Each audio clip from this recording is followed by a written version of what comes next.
Sing a song full of the faith that the dark past has taught us. Sing a song full of the hope that the present has brought us. Good afternoon from sunny Berlin, everybody. How's everybody doing? Staying warm?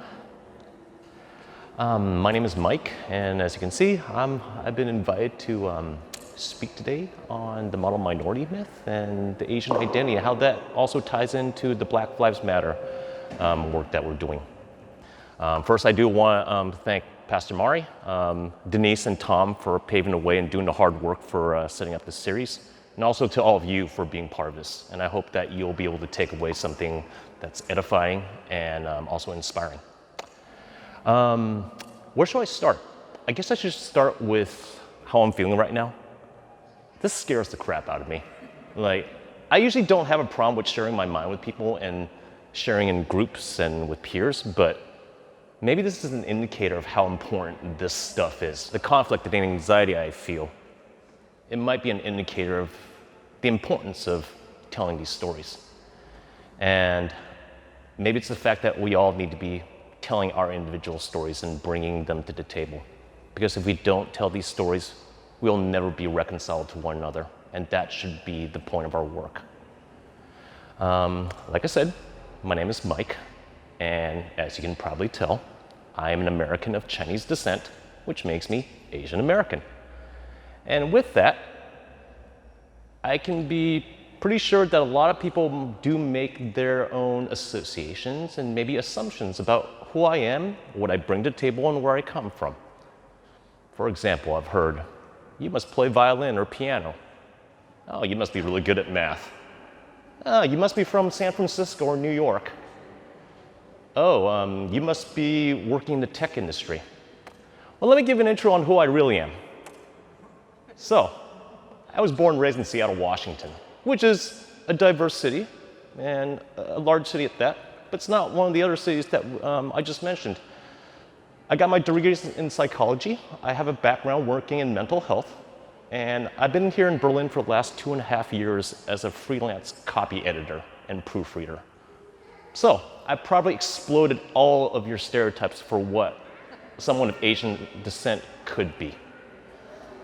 Now, I know that we also make these assumptions about folks, no matter who they are, no matter who we are, on not just an individual level, but also on a group level. And I'm gonna look a little deeper at the whole Asian identity. And I'm not gonna say Asian American, because even though that's my lens, I think with this talk, there are common threads that can be found for people of Asian descent whose families have immigrated to other parts of the West, such as Australia or the UK, or even here in Deutschland. So what are some of these assumptions that sometimes we make about folks of Asian descent? They're hard workers. They are overachievers. Their kids study hard. Their kids get the best grades. 100% on an exam is not enough. What about 101%? We always go further. We always push harder. We're obedient to our parents. We never ever talk back. We're law-abiding. We pay all our taxes on time. So it's all these things, we're like the good citizens. And you probably know these assumptions organized into a system known as the model minority myth.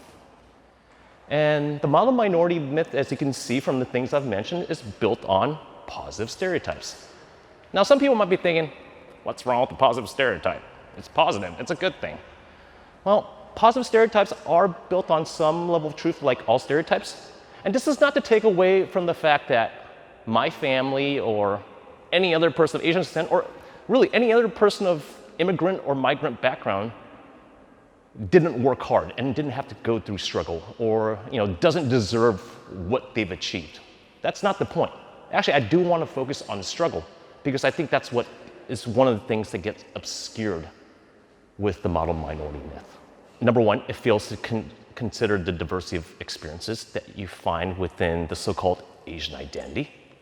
Number two, it overlooks people's struggles and pain.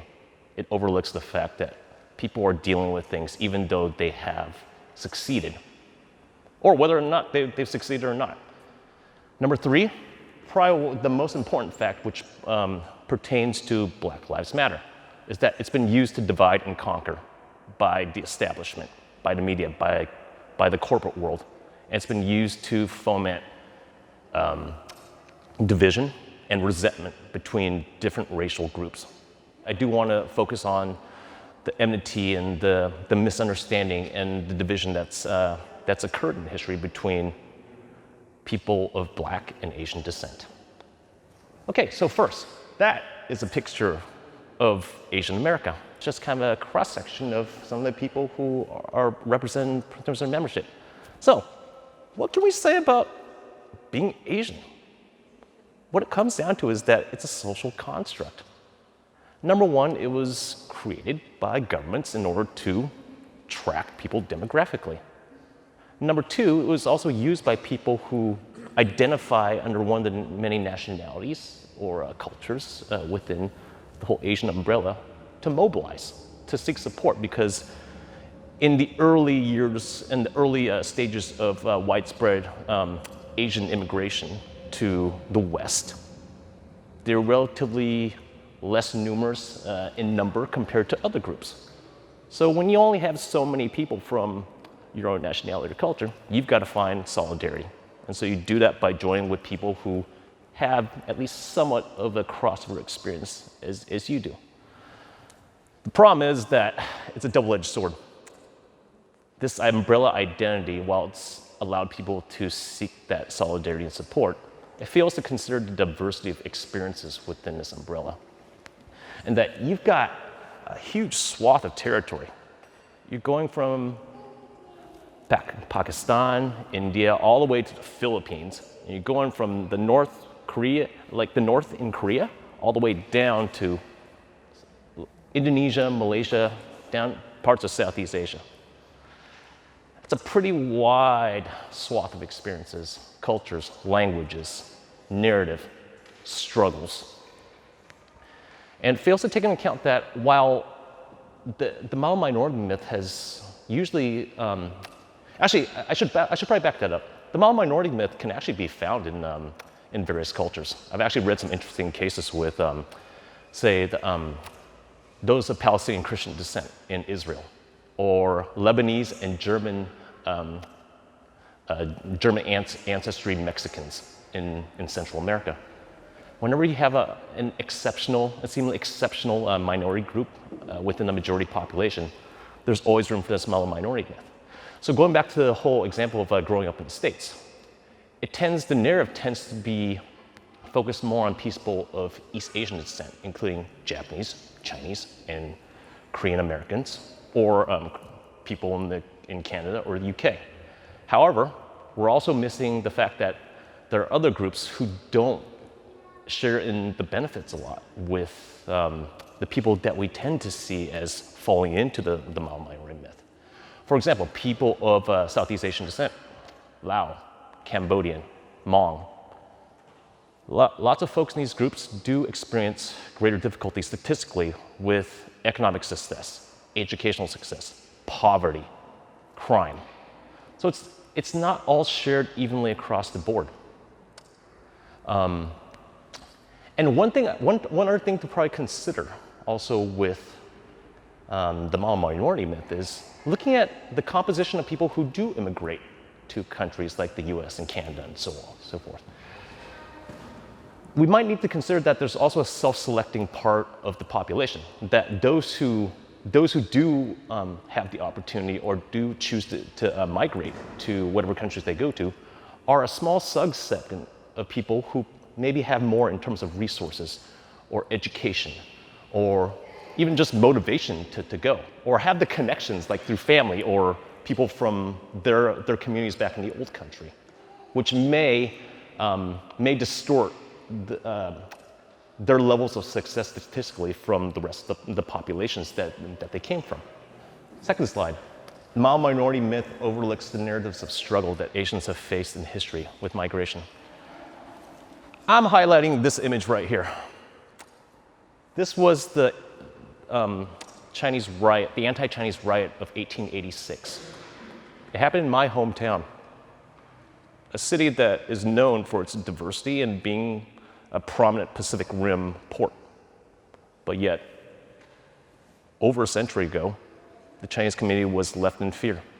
And the white majority feared for their jobs and feared for their sense of security. And they're under this paranoia that the Chinese were coming to take their jobs. But also, in reality, how they were working and providing labor for the roles that white people did not want to be in, such as doing laundries or operating restaurants or doing other forms of menial labor. So during this absolutely tragic event, the population tried to push the Chinese onto boats, and they dragged them out of their houses, forced them to carry what little they could carry, and forced them to try and leave the city on trains and on boats to wherever it was. It just couldn't be Seattle. It was only when the federal government intervened and sent in troops, who actually also participated in some of the harassment and the persecution of these residents, did the rioting stop. But this was just one step along a very shameful journey that actually began officially in 1882 with the Chinese Exclusion Act in the US. And to date, this has been the only US government act that has actually targeted one particular group for exclusion or being banned from entering to the US. There have been also other acts, while maybe not as much of a watershed moment, but there have been other acts that prevented Chinese and eventually other Asians from being able to vote, being able to bring their families over, being able to marry somebody of another race, and it goes on. And there were other anti-Chinese riots that proved even far more deadly than the one here in Seattle. One was the 1885 Rock Springs massacre in Wyoming, where white miners actually went on what was pretty much a pogrom. And they found whatever Chinese miners were out there, and they embarked on a wave of murder and assault. And let's not even, let's even bring in addition, the other things are probably also better known. The Japanese American internment, abuse of other Asian immigrant groups. And even after the Civil Rights Act, even after legislation that allowed for Asians to immigrate to the U.S. and also to other parts of the West, the discrimination, the prejudice still continues to this day. I mean, if you look at it, there continues to be things such as a lack of representation in sectors of society like politics, the media, entertainment. There's also a dearth of representation, especially for Asian American males in lead roles in movies. Difficulties with upward mobility in the corporate world. Asian Americans, on average, have 27% of the jobs, of the professional roles, the specialist jobs in the tech world, but they only occupy less than 11% of executive or at least middle management positions. And also, there continues to be prejudice level against Asian Americans whenever there is any sort of trouble where people of Asian descent become guilty by association. One was the case of Vincent Chin in 1982, who was murdered by auto workers in Detroit when they mistook him for being Japanese in a wave of resentment against the surging popularity of Japanese automobiles and other industrially made products at the time.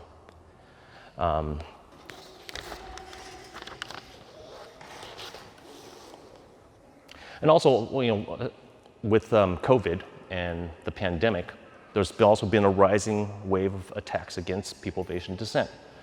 You see what people like President Trump are doing, talking about the China virus or the Kung flu. These are all little things, and adding to all the other microaggressions that people continue to still employ against people of Asian descent. This continues to be a growing concern. Thankfully, legislation was passed in 1952 and 1965. These were called the Immigration and Nationality Acts, and they overturned the bans on immigration against the Chinese and also other Asian groups to the United States. And this also coincided, of course, with the civil rights movement in the 1960s. Good for everybody, regardless of what racial minority group you belong to, but this was also when the model minority myth also came into being.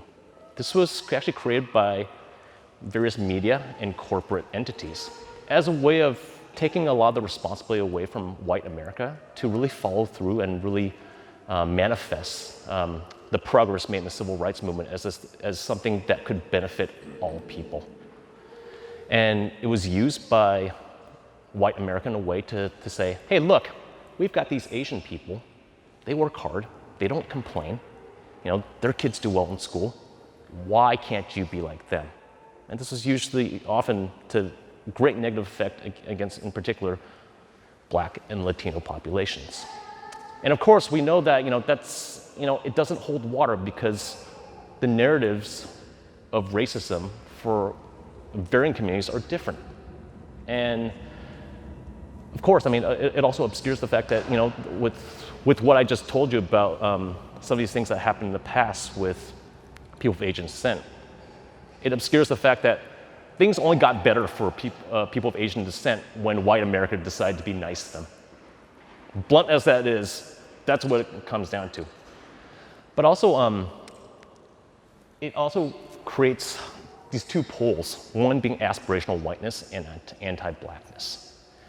And with the pressure to have to succeed and try and live up to this whole model minority stereotype, and when you're dealing with your own trauma and trying to figure out a way to survive in an environment that's often hostile, many Asians turn to this sort of aspirational, this idea of aspirational whiteness, that if we continue to work hard, if we continue just to give a little more, if we just continue to just shut up and not make noise and do as we're told, hopefully then we'll get our reward in terms of being on the same level as white people. That was what was sold to them.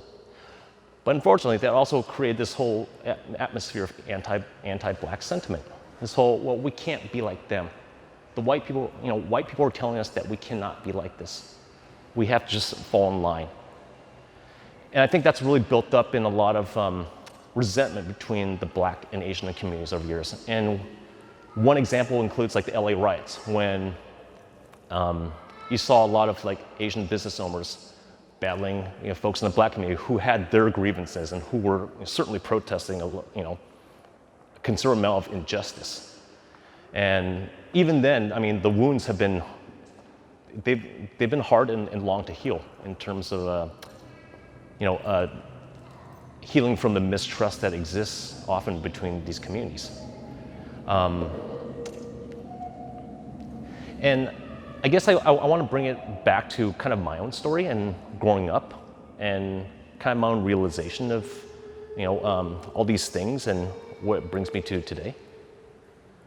Growing up, I think there was certainly that pressure to succeed and survive. And there's always a constant fear of failure.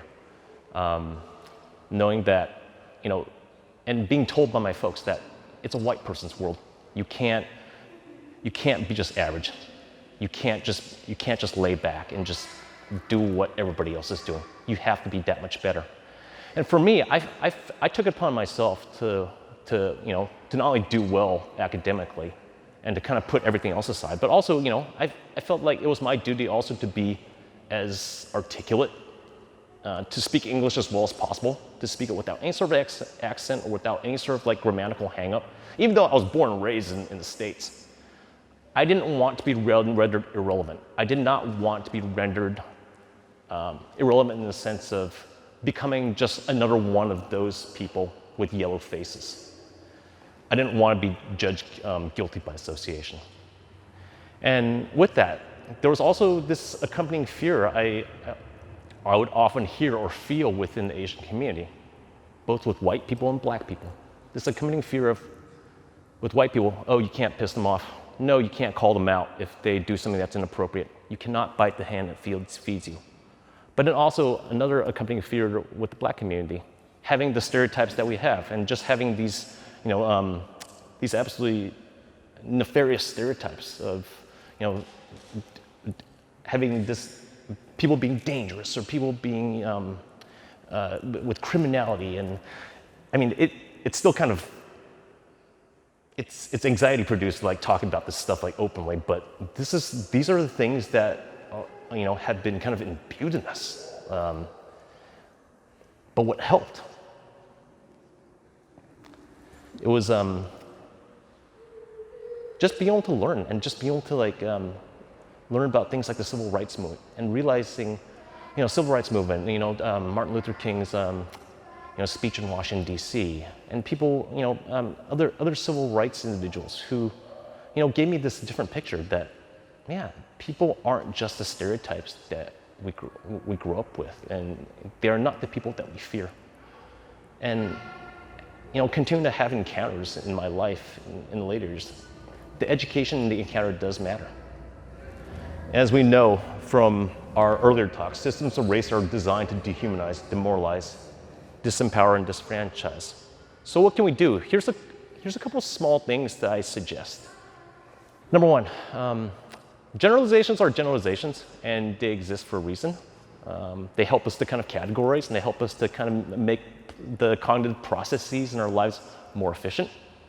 But they are just that, generalizations. We need to be able to look beyond that. So we need to check ourselves. Even if the generalizations and the stereotypes we're making are positive, we need to ask ourselves, why is this existing, and what does it serve? What effects does this have, whether positive or negative? And do we know of examples of people in our lives who don't necessarily fall into these generalizations? Number two, we need to recognize the individual differences even within groups. Number three, I mentioned that racism is a differential experience, and that a certain experience that might affect someone from a certain group in one way may not even have any sort of effect on someone. So realize that each different group has its own narrative and brings its own struggles and also triumphs as well. And finally, just realizing that, especially speaking in the context of being in church here and learning throughout my life that we are all God's people and all that. We are all God's people in the sense that we're also all broken, that we all have our struggles. And the stereotypes do get in the way of us getting to know each other for the full breadth and depth of the full human beings that we are. And that it's up to us to be able to share the highs and lows, the triumphs and the tragedies, the sweetness and the bitterness. I really appreciate you allowing me to share this time with you. And as you can tell, I'm still feeling the anxiety. I'm not quite sure if what I've said has resonated at all, or if any of it has even made sense. And that I'm also learning too. I mean, I'm still picking my way through and realizing that, I participated in a system of racism. And there are times when I've not stepped up, when I've not owned up to my own sin.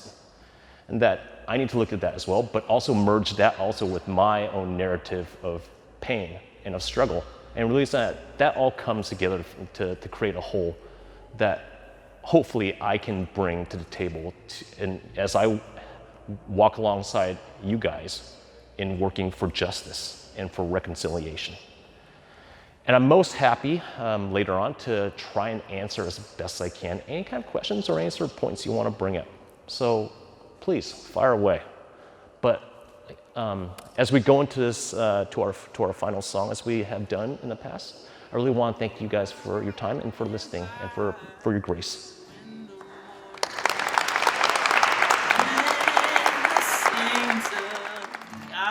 Gathered home, we will tell story how we've overcome, and we'll understand it better by and by. 2, 3, 4, 1, 2. Trials dark on every hand, and we cannot understand all the ways that God will lead us to that blessed promised land. But we'll keep our with eyes and we'll follow till we die. We will understand better by and by.